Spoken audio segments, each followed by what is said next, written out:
Dear friend, आप सभी प्रशिक्षुओं का ऑनलाइन शिक्षण के यूट्यूब चैनल में स्वागत है। दोस्तों, आज समास की ये लास्ट वीडियो है जिसमें हम लोग अभ्यास प्रश्न करेंगे। इससे पहले हम लोगों ने संस्कृत वर्णमाला, प्रत्याहार बनाना और संधि, समास ये सब चीज़ें पढ़ चुके हैं। तो जिन भी प्रशिक्षुओं ने अभी तक नहीं देखा है वो लोग पिछली वीडियो देखें। तो आज हम लोग अभ्यास प्रश्न करने से पहले समास पहचानने की कुछ ट्रिक्स देखेंगे। तो ट्रिक दोस्तों, हिंदी में तो आप लोगों को पता ही है, अव्ययभाव समास का, सभी समासों का आप लोगों को हिंदी में पता ही है, लेकिन आज हम लोग संस्कृत में देखेंगे। यदि अगर समास विग्रह दिया है तो पहचानने का, और अगर समास है तो बनाने का, यानी कि उसका विग्रह करने का। तो ये ट्रिक के माध्यम से देखते हैं। पहला जो है दोस्तों हमारा अव्ययी भाव समास। हम लोगों ने समास पढ़ रखा है कि समास का शाब्दिक अर्थ होता है संक्षेपीकरण, यानी उसको संक्षेप यानी कम करना। विग्रह जो है मेन समास होता है, उसके बाद उसको कम करना, समस्त पद बनता है कम करने से, वही संक्षेपीकरण कहलाता है। और समास के भेद 6 होते हैं: अव्ययी भाव समास, तत्पुरुष समास, कर्मधारय समास, द्वंद्व समास, द्विगु समास, बहुब्रीहि समास। ये हमारे 6 समास के भेद होते हैं। तो एक एक करके जानते हैं। पहला है अव्ययी भाव समास। जिस भी समास में पूर्व पद में अव्यय या उपसर्ग वाले वर्णों से शुरुआत होती है वह समास अव्ययी भाव समास कहलाता है। दोस्तों, जैसा कि हम लोग जानते हैं कि दो पद होते हैं, पहला पूर्व पद होता है और दूसरा उत्तर पद। तो जो अव्ययी भाव समास होता है इसमें हमेशा पूर्व पद में अव्यय या उपसर्ग होगा। तो हमारे संस्कृत व्याकरण में उपसर्गों की संख्या 22 है। कितने उपसर्ग हैं दोस्तों? 22 उपसर्ग हैं। आगे हमारे सिलेबस में उपसर्ग प्रत्यय सब दे रखा, हम लोग डिटेल में पढ़ेंगे, बट अभी के लिए आप लोग जानिए कि 22 उपसर्ग होते हैं। तो यदि किसी भी समास में उपसर्ग 22 में से कोई भी उपसर्ग, जैसे प्रा हो गया, अधि हो गया, अभि हो गया, ऐसे करके नी उपसर्ग, ये सब उपसर्ग हैं, कोई भी दिख जाए तो समझ लो वहाँ पे अव्ययी भाव समास होगा। आगे भी उदाहरण के माध्यम से अच्छे से समझेंगे। ये पहचानने की ट्रिक है। और तत्पुरुष समास, दूसरा जो हमारा समास है तत्पुरुष समास, यानी जिस भी समास में उत्तर पद की प्रधानता तथा पूर्व पदों में विभक्ति चिन्हों का लोप होगा वही तत्पुरुष समास कहलाएगा। यानी जो तत्पुरुष समास है हमारा, इसमें हमेशा उत्तर पद, यानी 2 पद होते हैं ना, एक पूर्व पद, ये हो गया पूर्व पद और ये हो गया उत्तर पद। तो इसमें ना हमेशा उत्तर पद की प्रधानता होगी, यानी इस पद की प्रधानता होगी। पूर्व पद जो होगा यहाँ पे विभक्ति चिन्हों का लोप होगा, यानी इसमें जो है विभक्ति चिन्हों का लोप होगा। तो कितने हमारे विभक्ति चिन्ह हैं, यानी संस्कृत व्याकरण में कितने विभक्ति चिन्ह हैं?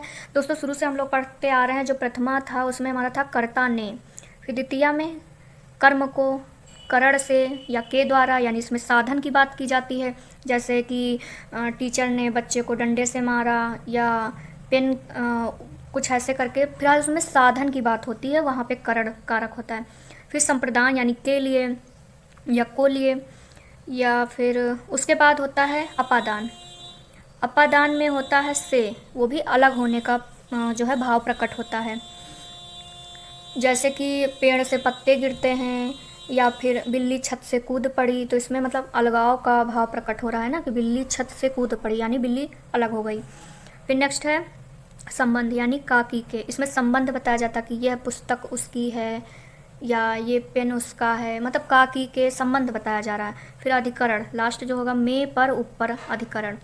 उसके बाद एक और होता है कारक संबोधन, जो हिंदी में होता है बट संस्कृत में नहीं होता है।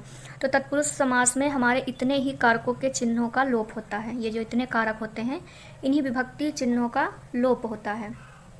उदाहरण के माध्यम से भी और बेहतर से समझेंगे। जैसे कि एक उदाहरण दोस्तों देख लेते हैं हम लोग।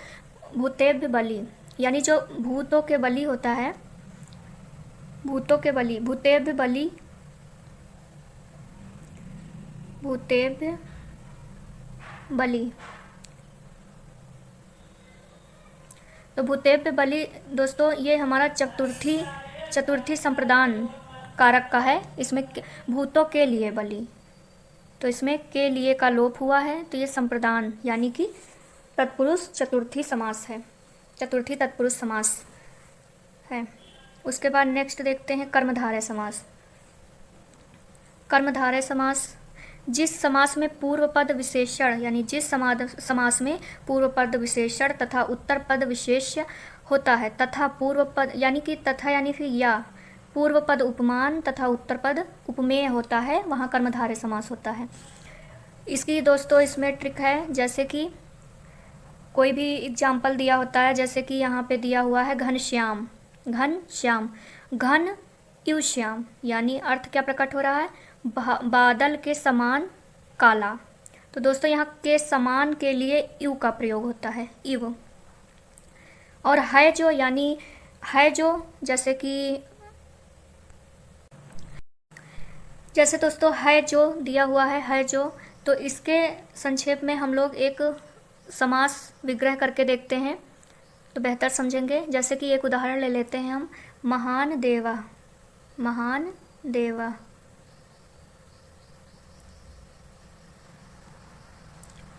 महान देवा। तो महान देवा का समास विग्रह कर देखते हैं, महान, महान चासो देवा, चासो देवा, यानी महान है जो देव। और चाशो किसके अर्थ में है देख लीजिए दोस्तों, है जो, तो यानी महान है जो देव, चाशो, महान चाशो देवा, यानी कि महान है जो देव अर्थात महादेव। तो इस तरीके से दोस्तों अभी उदाहरण के माध्यम से समझेंगे। अभी आगे अभ्यास प्रश्न है, उसके तहत जब हम लोग देखेंगे तो और बेहतर समझ पाएंगे कि ये चीज़ आप लोगों को हमेशा ध्यान रखनी है कि है जो के अर्थ में, यानी है जो जहाँ पे जैसे कोई भी समास दिया है तो पहली बात तो आप लोगों को एक बार अगर आप लोग बनाना ऐसे देख लेंगे तो उसके बाद आप लोग बेहतर बना पाएंगे। तो उसके लिए हमेशा चासो का प्रयोग किया जाता है। कर्मधारय में यही दो वर्ड यूज किए जाते हैं, एक तो ये चासो और इव। तो चासो है जो के लिए, है जो के लिए किया जाता है, और इव जो है ये समान के लिए किया जाता है, यानी के समान के लिए। ये उदाहरण हमने लिखा है घनश्याम, यानी घन इव श्याम, बादल के समान काला। कौन है बादल के समान काला? भगवान कृष्ण। और जो वो महादेव वाला हमने लिया था एग्जाम्पल, महान चाशो देवा, यानी महान है जो देव। कौन है महान है जो देव? भगवान शिव। फिर नेक्स्ट देख लेते हैं द्विगु समास। द्विगु समास, इस समास में पूर्व पद संख्यावाची होता है। तो दोस्तों ये तो आप लोग अच्छे से समझ जाएंगे क्योंकि संख्याएं भी आपके सिलेबस में दी हुई हैं। 1 से 50 तक हम लोग अभी आगे पढ़ेंगे। अभी 50 तक जो संख्याएं दी हुई हैं तो वो हम लोग अभी पढ़ेंगे, आगे सिलेबस में दी हुई हैं तो हम लोग पढ़ेंगे। बट यहाँ पे इतना जानना जरूरी है कि इस समास के पूर्व पद जो है संख्यावाची होता है। तो संख्यावाची होने के लिए जो इसका समास विग्रह होता है, एक उदाहरण ले लेते हैं, उसके माध्यम से समझते हैं। जैसे कि उदाहरण है चतुर्फलम, चतुर्फलम। इसका समास विग्रह कर देखते हैं। चतुराम फलानाम समाहारा, चतुराम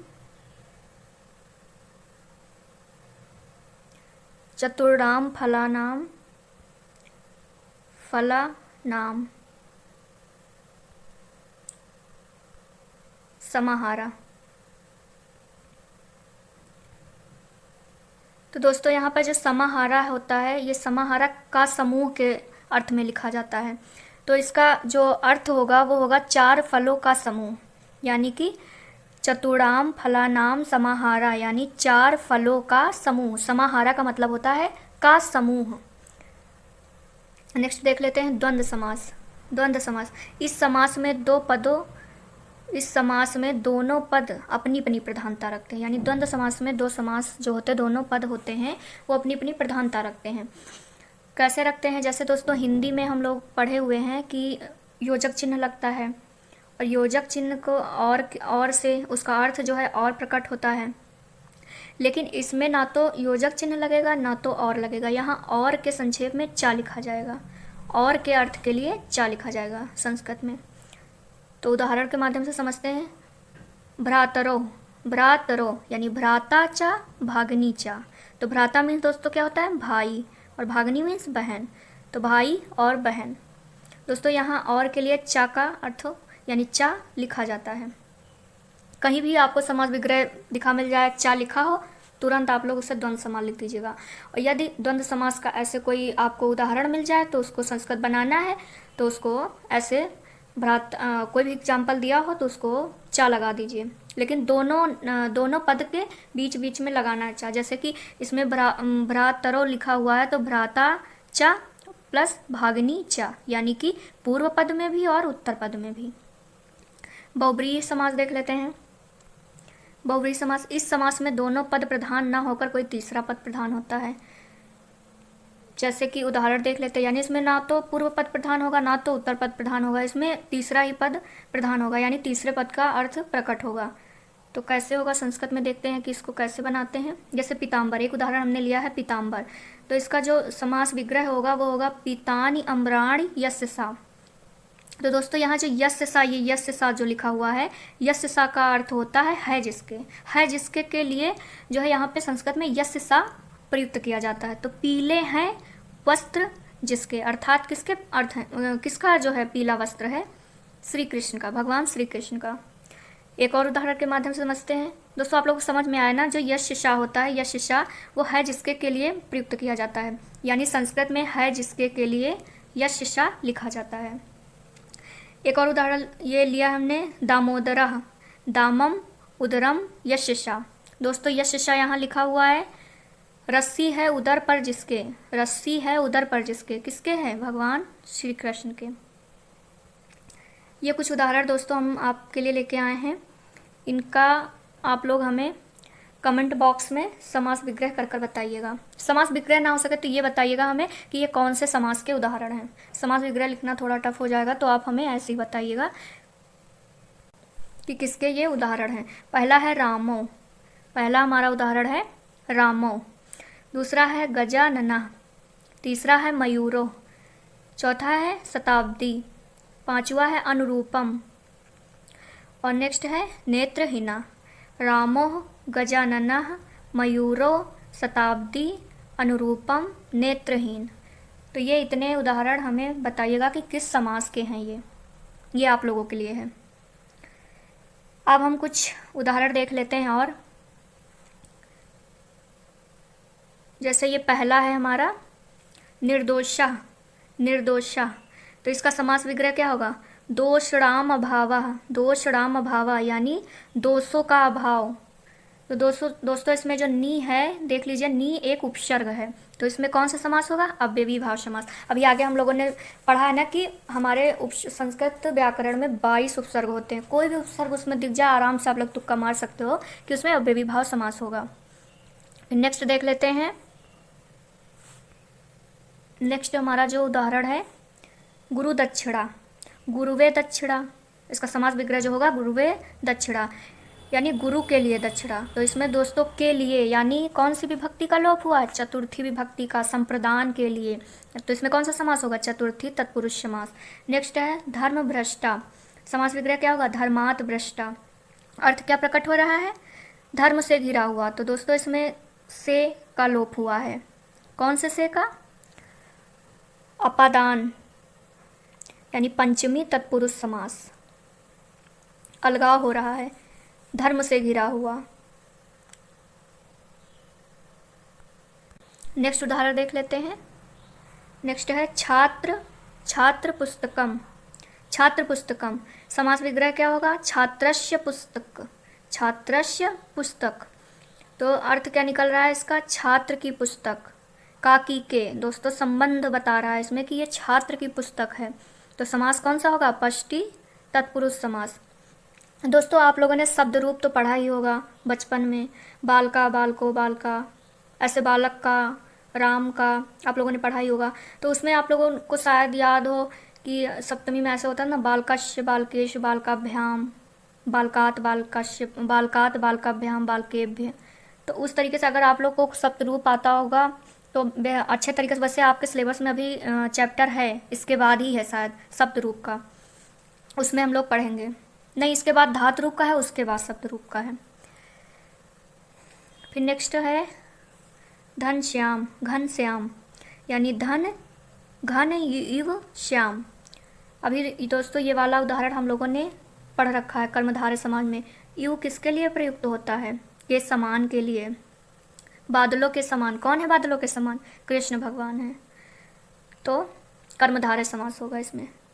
युवनौ, युवानो, युवानो, तो इसमें क्या होगा, ये द्वंद्व समास का उदाहरण है, युवती चा, युवा चा। दोस्तों यहाँ और के लिए चा प्रयुक्त किया जा रहा है, और के लिए। तो युवती और युवक कौन सा समास होगा? द्वंद्व समास। नेक्स्ट देख लेते हैं चंद्रशेखरः, यानी चंद्रशेखरे यस्य सा। दोस्तों यस्य सा प्रयुक्त हुआ है, यस्य सा के उसमें कौन सा समास होगा? बहुब्रीहि समास। यानी चंद्र है शिखर पर जिसके, किसके सिर पर जो है चंद्र है? शिव के। नेक्स्ट है चतुर्फलम, चतुर्फलम यानी चतुराणाम फलानाम समाहारा। समाहारा है दोस्तों, तो समाहारा कौन सा समास के लिए होगा? द्विगु समास, यानी समूह प्रकट हो रहा है इसमें, 4 फलों का समूह, द्विगु समास। पंचपात्रम यानी पंचाणाम पात्राणाम समाहारा, 5 पत्रों का समूह, कौन सा समास होगा? द्विगु समास। दोस्तों समाहारा, समाहारा जो है समूह के लिए प्रकट किया जाता है, यानी समूह अर्थ प्रकट होता है इससे। अब आप लोगों से हम कुछ अभ्यास प्रश्न करते हैं। पहला क्वेश्चन है, अधिहरि में कौन सा समास है? अधिहरि में कौन सा समास है? तो कौन सा समास है अधिहरि में? आप लोग हमें बताइए। अव्ययीभाव समास है, तत्पुरुष समास है, द्वंद्व समास है कि द्विगु समास है? कमेंट बॉक्स में आप सभी लोगों के आंसर आने चाहिए। बताइए फटाफट कौन सा समास है? तो दोस्तों अधि हम लोग क्या देख रहे हैं? ये एक उपसर्ग है, तो तुरंत हम लोग तुक्का मान लेंगे कि नहीं? अव्ययीभाव समास है। क्या किसी विभक्ति का लोप हुआ है जो तत्पुरुष समास लगाएंगे, या फिर द्वंद्व? नहीं ना। या फिर कोई संख्यावाची शब्द लग रहा है जो द्विगु समास लगाएंगे? नहीं, अव्ययीभाव समास होगा। फिर दूसरा जो हमारा है क्वेश्चन, प्रतिदिनम का समास है। प्रतिदिनम, प्रतिदिनम में कौन सा समास है? समास विग्रह कर देखते हैं, क्या होगा इसका? दिनम, दिनम दिनम प्रति, दिनम दिनम प्रति यानी प्रत्येक दिन। तो इसमें कौन सा समास हो जाएगा? जी दोस्तों बिल्कुल सही आप लोगों ने पकड़ा, इसमें भी अव्ययीभाव समास होगा क्योंकि प्रति हमारा एक उपसर्ग है। नेक्स्ट देख लेते हैं तीसरा आज का क्वेश्चन, जब समासिक पद का पूर्व पद विशेषण तथा उत्तर पद विशेष्य हो तो कौन सा समास होगा? अभी हम लोगों ने पढ़ा है समास पहचानने की ट्रिक में भी, और इससे पहले की भी वीडियो में हम लोगों ने पढ़ रखा है। सभी समास की परिभाषा सूत्र सब पढ़ रखा है। तो पूर्व पद और उत्तर पद की बात हो रही है कि इसमें पूर्व पद जो है विशेषण होगा और उत्तर पद विशेष्य किस समास में होगा? तो क्या अव्ययीभाव समास में होगा? तो इसमें हम लोगों ने तो पढ़ा है कि पहला पद अव्यय होता है, कर्मधारय में भी नहीं होगा, कर्मधारय में भी होगा। अव्ययीभाव समास में होगा कि कर्मधारय में होगा कि द्वंद्व समास में होगा कि द्विगु समास में होगा? तो दोस्तों अव्ययीभाव में तो हम लोग पढ़ चुके हैं कि पूर्व पद जो है अव्यय होता है। द्वंद्व समास में जो है दोनों पद अपनी अपनी प्रधानता रखते हैं। द्विगु समास में पहला पद संख्यावाची होता है। तो क्या होगा? कमेंट बॉक्स में सभी लोग आंसर करें इसका फटाफट। कर्मधारय समास होगा क्योंकि इसमें दोनों पद जो होते हैं, पूर्व पद उत्तर पद, पहला पद विशेषण या विशेष्य होगा या तो फिर उपमान और उपमेय होगा। नेक्स्ट देख लेते हैं आज का चौथा क्वेश्चन, राम कृष्णो शब्द का उचित समास विग्रह क्या है? यानी पूछ रहा है कि राम कृष्णो जो है, ये जो शब्द दिया हुआ है इसका समास विग्रह क्या होगा? तो रामा रामा चा कृष्णा, या रामा चा कृष्णा चा, या रामा कृष्ण चा, या फिर रामो चा कृष्णो चा। तो दोस्तों हम लोगों ने अभी पढ़ रखा है कि जो द्वंद्व समास के उदाहरण होंगे उसमें जैसे राम कृष्णो लिखा हुआ है तो रामा के बाद भी चा लगेगा, यानी राम और कृष्ण, उसके बाद भी चा लगेगा, यानी कि हमारा ये वाला आंसर राइट होगा, आंसर नंबर बी। नेक्स्ट देख लेते हैं 5 नंबर क्वेश्चन आज का, जिस समासिक पद में दोनों पद प्रधान हो वहाँ समास होता है। जिस शब्द में दोनों पद प्रधान हो वहाँ पर कौन सा समास होगा? तो पहला ऑप्शन है तत्पुरुष समास, कर्मधारय समास, द्विगु समास, द्वंद्व समास। तो तत्पुरुष समास में तो दोस्तों हम लोगों ने पढ़ा कि विभक्तियों का लोप होता है, यानी विभक्तियों के जितने चिन्ह होते हैं उनका लोप होता है। कर्मधारय में तो अभी देखा है कि पहला पद विशेषण विशेष्य होता है, द्विगु समास में संख्यावाची होता है। तो इसमें कौन सा आंसर सही होगा, कौन सा ऑप्शन सही होगा? तो इसमें हो जाएगा द्वंद्व समास। द्वंद्व समास जो है दोनों, इसमें पूर्व पद भी अपनी प्रधानता रखता है और परपद भी अपनी प्रधानता रखता है, यानी उत्तर पद। जैसे कि अभी ये एग्जाम्पल देखे थे ना, राम और कृष्ण, तो इसमें देखो राम भी अपनी प्रधानता रख रहा है और कृष्ण भी, यानी राम भी भगवान है और कृष्ण भी भगवान है। फिर 6 नंबर क्वेश्चन देखते हैं।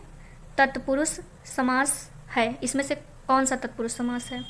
कुपुत्र में है, भूत बलि में है, उपगंगम में है, या फिर नीलकंठ में है?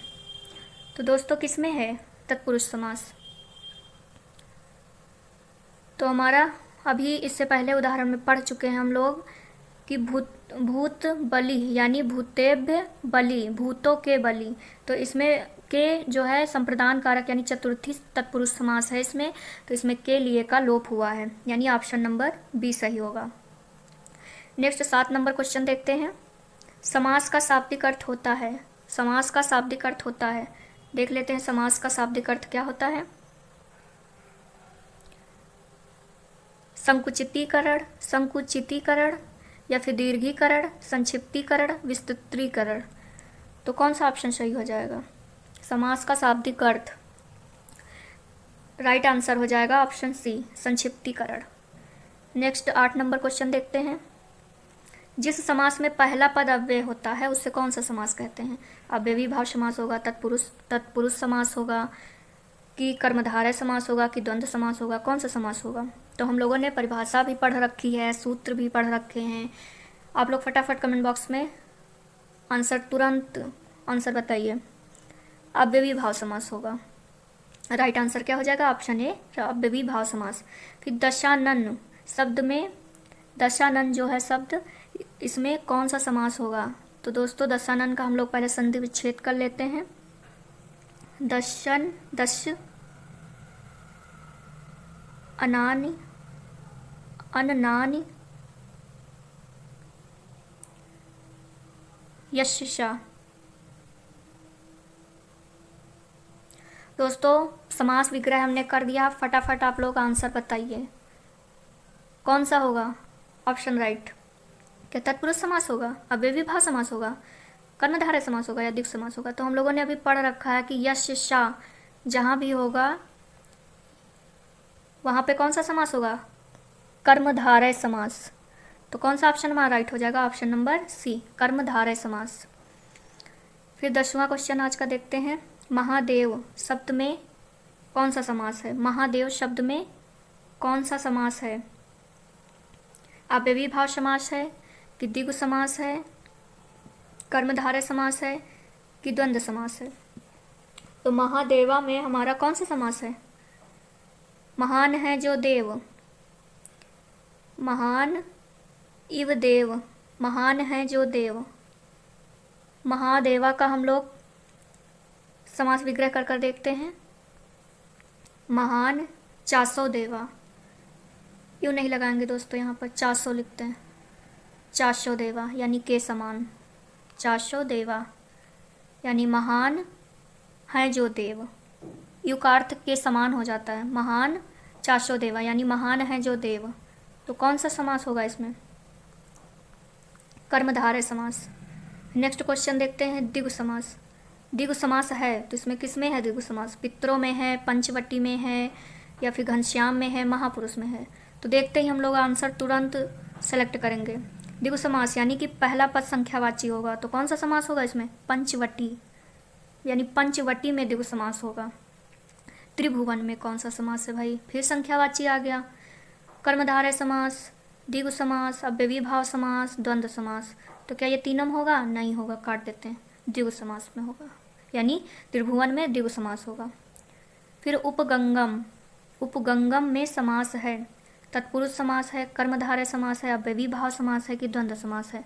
कौन सा समास होगा? उपगंगम, यानी उपगंगम में कौन सा समास होगा? यानी गंगा के समीप, इसका अर्थ निकल रहा है गंगा के समीप। तो इसमें हमारा आंसर राइट हो जाएगा तत्पुरुष समास, का की के, यानी संबंध बता रहा है। तो हमारा तत्पुरुष समास ऑप्शन ए राइट हो जाएगा। फिर बहुब्रीहि समास, जो 14 नंबर हमारा प्रश्न है वो है बहुब्रीहि समास है। इसमें से किसमें बहुब्रीहि समास है? पितरों में है, नीलकंठ में है, त्रिभुवन में है या महादेवा में है? तो पितरों में तो दोस्तों हम लोगों ने पढ़ रखा है, अभी उदाहरण के माध्यम से जाना कि पितरों में हमारा द्वंद्व समास होगा। त्रिभुवन यानी पहला पद जो है भाई संख्यावाची है, तो त्रिभुवन में भी नहीं होगा, तो ये दोनों कट गए। फिर महादेव भी पढ़ चुके हैं कि इसमें कर्मधारय होगा महान चासो देवा। नीलकंठ, नीला है कंठ जिसका, यानी नीलकंठम यशसा, नीला है कंठ जिसका, अर्थात किसका है? भगवान शिव का। तो हमारा ऑप्शन नंबर बी यहाँ पे राइट हो जाएगा। दोस्तों आज हम लोगों ने अब समाज से रिलेटेड जितने भी प्रश्न आ सकते हैं हम लोगों ने अभ्यास प्रश्न उस पर कर लिए हैं। तो उम्मीद करती हूँ कि आप सभी लोगों को ये वीडियो पे अच्छा लगा होगा, और अगर अच्छा लगा तो आप लोग प्लीज़ वीडियो को ज़्यादा से ज़्यादा शेयर करिए।